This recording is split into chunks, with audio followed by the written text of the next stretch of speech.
बिस्मिल्लाहिर्रहमानिर्रहीम बिस्मिल्लाहिर्रहमानिर्रहीम। अज़ीज़ तलबा अस्सलाम वालेकुम। उम्मीद है आप सब लोग खैरियत से होंगे। अल्लाह पाक आपको ज़िंदगी के हर मैदान में कामयाब करे, आमीन।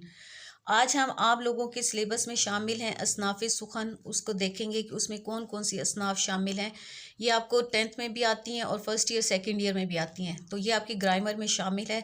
इसलिए आपने इसको ध्यान से सुनना है और समझना है ताकि आपके पेपर में अच्छे मार्क्स आ सकें। क्योंकि अब आपके जो MCQs आते हैं वो आपके टोटली जो है ग्रामर में से आते हैं, तो आपने जितना भी ग्रामर का पोर्शन है उसको आप लोगों ने अच्छी तरह समझना है।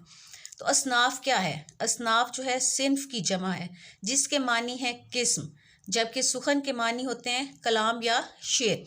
लिहाजा असनाफ़ सुखन का मतलब हुआ शायरी की अक़साम। असनाफ़ सुखन का मतलब क्या है? शायरी की अक़साम। शायरी की कई अक़साम हैं, जैसे आप लोग पढ़ते हो गज़ल पढ़ते हो, हम पढ़ते हो, नात और नज़्म।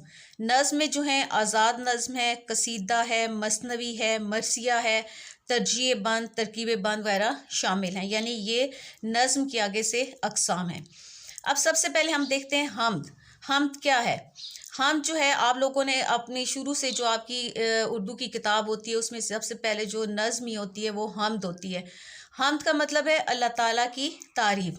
तो हम जो है वो अरबी ज़बान का लफ्ज़ है जिसके लग़वी मानी है तारीफ़ और सना।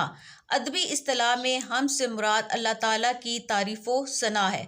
इस लिहाज से हम्द वो नज़्म है जो अल्लाह ताला की तारीफ़ और अज़मत बयान करने के लिए लिखी जाए। बहुत से शायरों ने जो है वो हम्द में लिखा है। हम इसका जो है मिसाल के तौर पर हम शेर देख सकते हैं कि खुदाया अव्वल व आखिर भी तू है, खुदाया बातिन व ज़ाहिर भी तू है। तो हम जो है वो आप लोगों की किताब के शुरू में होती ही हम्द है, नज़्म होती है, उसके कभी रब्बे कायनात नाम दे दिया जाता है या हम्द कहा जाता है। तो हम्द का मतलब है ऐसी नज़्म जिसमें अल्लाह ताला की तारीफ़ बयान की जाए। अब है नात। नात का लग़वी मानी भी तारीफ़ या तौसीफ़ है। तो अदबी इस्तिलाह में नज़्म से मुराद नात से मुराद वो नज़्म है जिसमें हज़रत मोहम्मद सल्लल्लाहु अलैहि वसल्लम की तारीफ़ की गई हो। आप सल्लल्लाहु अलैहि वसल्लम की ज़ात अक़दस जो है उसकी सिफ़ात और सीरत मुबारका का ज़िक्र हो और आप सल्लल्लाहु अलैहि वसल्लम से अक़ीदत व मोहब्बत के जज्बात का इज़हार हो। यानी उस नज़्म में हुज़ूर सल्लल्लाहु अलैहि वसल्लम से मोहब्बत व अक़ीदत का इज़हार किया जाता है। अब देखते हैं नज़्म। नज़्म क्या है? नज़्म के लग़वी मानी होते हैं तंजीम और तरतीब के। ये आप लोगों ने याद रखना है क्योंकि अक्सर आपको MCQs में आता है कि नज़्म के लग़वी मानी क्या हैं, तो आगे उन्होंने मुख्तलिफ ऑप्शंस दी होती हैं। तो नज़्म के लग़वी मानी तंजीम और तरतीब के हैं। नज़्म के लफ्ज़ी मानी है परोना, जैसे मोती लड़ी में परोए जाते हैं। अदब की रूह से अशार के मजमूए को नज़्म कहते हैं, यानी ज़्यादा जब अशार इकट्ठे होते हैं तो वो नज़्म कहते हैं उसको। या किसी एक ख्याल या मौजू के तहत लिखे गए अशार को नज़्म कहते हैं। यानी नज़्म का जो होता है एक मौजू होता है उसी पर सारे अशार लिखे जाते हैं। या नज़्म से मुराद ऐसा सिन्फ़ सुखन है जिसमें किसी भी एक ख्याल को मुसलसल बयान किया जाता है। नज़्म में मौजू और हियत के हवाले से किसी किस्म की कोई पाबंदी नहीं। अब आगे उन्होंने जो है नज़्म की कुछ सूरतें बयान की हैं कि नज़्म की कौन कौन सी अहम सूरतें हैं। सबसे पहले है पाबंद नज़्म। पाबंद नज़्म में काफ़िए, रदीफ़ और वज़न बहर का इस्तेमाल पाबंदी से किया जाता है। काफ़िया क्या होता है? हम आवाज़ अल्फाज। रदीफ़ जो एक लफ्ज़ बार बार एंड पे इस्तेमाल होता है। वज़न बहर को भी वज़न ही को कहते हैं। इसके अशार का एक ही वज़न और बहर में होना ज़रूरी होता है। मौजू की कोई कैद नहीं होती और ये किसी भी हियत यानी मसनवी, कसीदा, मुसद्दस, मुरब्बा, तरकीब बंद, तरजीह बंद वगैरह में लिखी जा सकती है। अब है आज़ाद नज़्म। आज़ाद नज़्म का ताल्लुक़ जो है दौरे जदीद से है। अंग्रेज़ी में इसे फ्री वर्स कहते हैं क्योंकि इसमें काफ़ी और रदीफ़ की पाबंदी नहीं होती। चूँकि पाबंद नज़्म में काफ़ी और रदीफ़ की पाबंदी होती है जबकि आज़ाद नज़्म में काफ़ी और रदीफ़ की पाबंदी नहीं होती, इसलिए इसको आज़ाद नज़्म कहते हैं। आज़ाद नज़्म में मिसरों का बराबर होना ज़रूरी नहीं होता। कोई मिसरा छोटा होता है, कोई बड़ा होता है, लेकिन पूरी नज़्म जो है एक ही वज़न और बहर में लिखी जाती है। इस नज़्म में शायर अपनी मर्ज़ी से और ज़रूरत के मुताबिक रदीफ़ और काफ़िए वगैरह का इस्तेमाल कर सकता है। अब है नज़्म मारा। इस नज़्म को कहते हैं जिसमें बाकायदा वज़न और बहर तो होती है लेकिन काफ़िया और रदीफ़ की पाबंदी नहीं की जाती। अगर इत्तफाक से कोई काफ़िया आ जाए तो उससे कोई फ़र्क नहीं पड़ता। अंग्रेज़ी में इसे ब्लैंक वर्स भी कहते हैं। नज़्म मारा को गैर हकीकी नज़्म भी कहते हैं।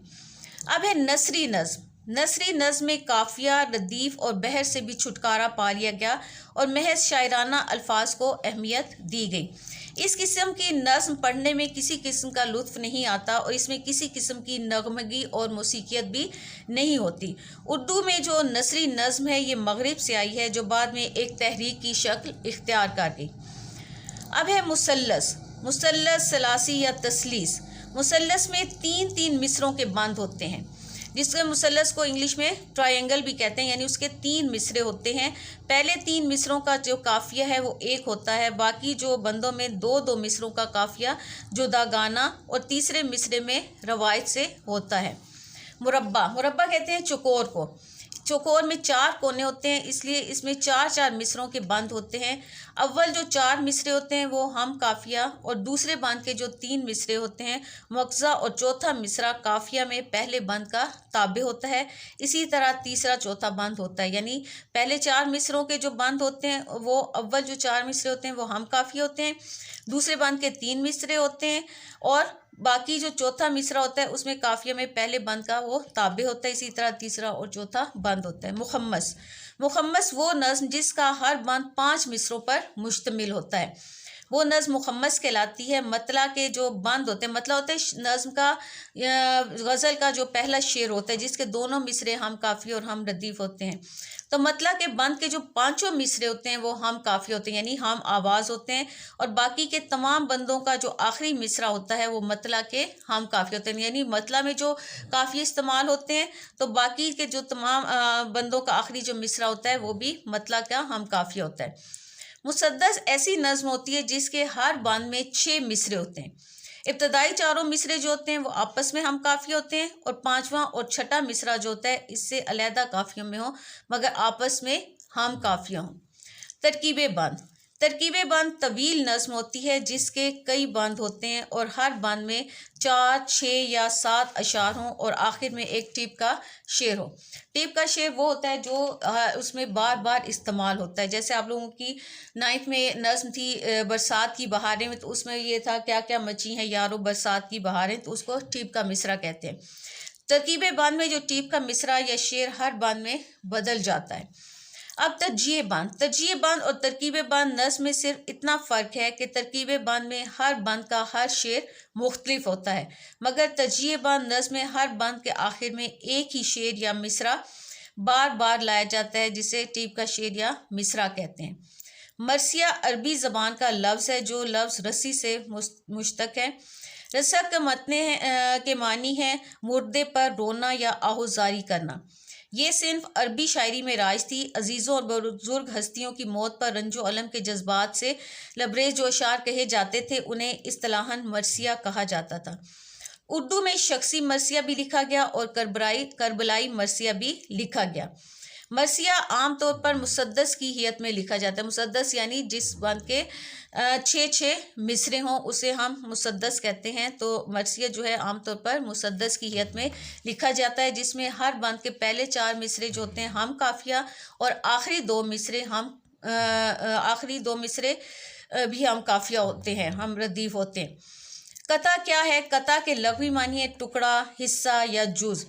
इस्तिलाही मानों में कता उस नज़्म को कहते हैं जिसमें 2 या ज़्यादा शेर इस कैद के साथ लिखे जाएं कि सब का मतलब आपस में एक दूसरे से मुतल्लिक और मुसलसल हो। इसमें तमाम अशार के दूसरे मिसरे हम काफ़िया होते हैं लेकिन इसमें मतला नहीं होता। इसके अशार की तादाद भी मुतय्यन नहीं है, यानी मुकर्रर नहीं है। उर्दू में कता नगारी का आगाज़ जो है दक्कन से, दक्कन यानी इंडिया का जो शहर है। रुबाई। रुबाई का अरबी लफ्ज़ जो है अरबी लफ्ज़ रुबा से निकला है जिसके मानी 4 के हैं। अभी हमने पीछे भी पढ़ा था। तो इस्तिलाह में रुबाई इस मुख्तसर नज़्म को कहते हैं जिसके सिर्फ 4 मिसरे होते हैं। हियत के एतबार से रुबाई के 4 मिसरों में से पहला, दूसरा और चौथा मिसरा हम काफिया और हम रदीफ होता है। اس کی مثال دیکھیں، موسیٰ نے عرض کی اے خدا مقبول تیرا کون ہے بندوں، ارشاد ہوا بندہ ہمارا وہ ہے جو لے سکے اور نہ لے بدی کا بدلہ۔ مثنوی کا لفظ مثنیٰ سے ماخوذ ہے جس کے معنی ہے دو دو۔ یہ وہ صنف سخن ہے جس کے ہر شعر کے دونوں مصرے ہم قافیہ یا ہم قافیہ و ہم ردیف ہوتے ہیں۔ مثنوی عام طور پر طویل قصوں، داستانوں اور جنگوں کے واقعات وغیرہ کو منظوم صورت میں پیش کرنے کے لیے استعمال ہوتی ہے۔ قصیدہ اس نظم کو کہتے ہیں جو کسی کی تعریف میں کہی جاتی ہے۔ قصیدہ اپنے ہیت کے اعتبار سے غزل سے ملتا جلتا ہے۔ یہ زیادہ تر جو قصیدے ہیں یہ مغل بادشاہوں کے دور میں جو ہے لکھے جاتے تھے، یعنی جو شاعر حضرات تھے وہ بادشاہ کے تعریف میں جو نظم لکھتے تھے اس کو قصیدہ کہتے ہیں، یعنی اس میں کسی کی تعریف کی جاتی ہے۔ تو یہ تھے آپ کی اصناف سخن۔ امید ہے آپ لوگوں کو سمجھ آ گئی ہوگی۔ آپ لوگوں نے اس کو دھیان سے دیکھنا ہے، سمجھ کے اس کو پڑھنا ہے، تاکہ آپ لوگوں کے پیپر میں جو ہے گرامر کا جو پورشن ہے وہ بہت اچھا ہو اور آپ کے اس میں MCQ جو اس کے حوالے سے آتے ہیں وہ اس میں آپ کے فل مارکس آئیں۔